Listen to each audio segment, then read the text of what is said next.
અરવલ્લીથી સમાચાર મળ્યા છે કે જિલ્લાના ધનસુરા તાલુકાના નવી શિનોલ ગામમાં પહેલીવાર રોયલ સ્નેક જોવા મળતા કુદરત પ્રેમીઓમાં ઉત્સાહ ફેલાયો છે.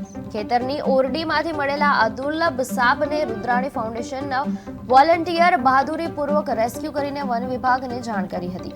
નિષ્ણાતોના જણાવ્યા મુજબ આ રોયલ સ્નેક બિનઝેરી હોવાથી માનવ જીવન માટે ખતરનાક નથી. તેમ છતાં તેનો અરવલ્લીમાં દેખાવ પર્યાવરણીય પરિવર્તન અંગે નવા પ્રશ્નો ઊભા કરે છે.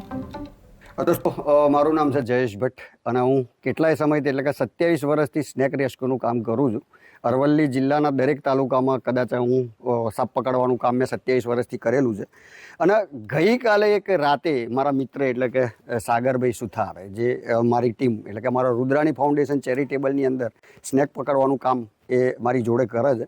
એમના ઉપર નવી શિનોલમાંથી નવીનભાઈ ભીખાભાઈ પટેલ એમનો ફોન આવ્યો તો એમના ખેતરની ઓરડીમાં એક સ્નેક દેખાયો અને આ સ્નેક જોતાની સાથે અમે લોકો ખુદ અમારા પગ નીચેથી જમીન નીકળી ગઈ એમ કહીએ તો બી ચાલે.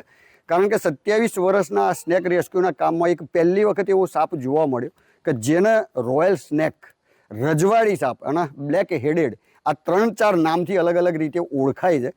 પણ આ સાપ ગુજરાતમાં રેર કેસ જોવા મળે છે. કદાચ ભાગ્યે જ કોઈક સમયે જોવા મળ્યો હશે.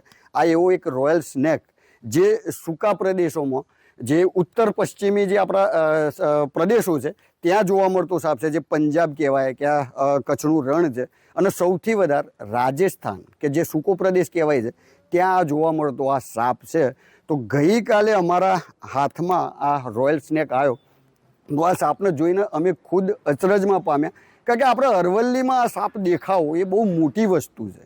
આ અરવલ્લીની અંદર આ સાપ આવ્યો ક્યાંથી એ પહેલાં બહુ મોટી વસ્તુ છે. અને પણ શિનોલમાં એક નવીનભાઈ ભીખાભાઈના ખેતરની એક ઓરડીની અંદર મજૂરો રહેતા હતા, એમને કોલ કર્યો અને સાગરભાઈ અમારા ત્યાં લેવા ગયા. તો આ સાપ જોઈને અમે લોકો ચક થઈ ગયા. કારણ કે આ સાપ બિનઝેરી છે. 5.5 થી 6 ફૂટ એની હાઇટ હોય છે કે લંબાઈ હોય છે.